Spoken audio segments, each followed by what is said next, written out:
Hello everyone, welcome back to AMS Diecast channel. Today I will unboxing for the Matchbox Collector Series 2021.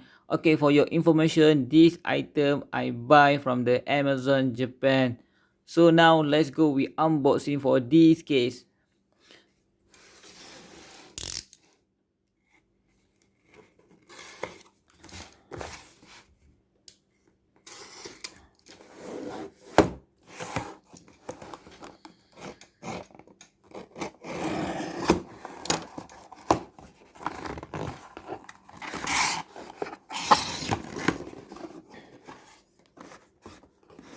Okay, the first car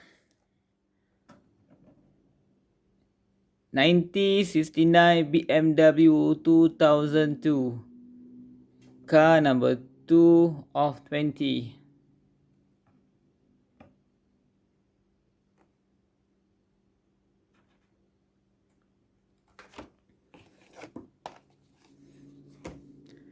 And the second one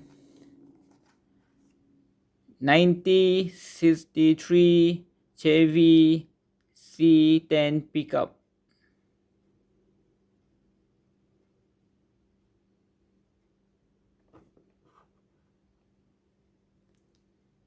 A car number 3 of 20.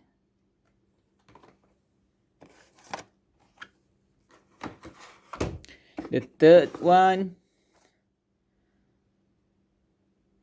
65 Land Rover Gen 2 pickup.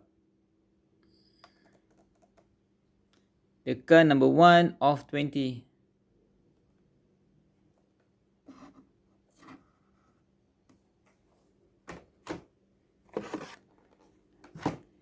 And for the last one 2016 BMW i8.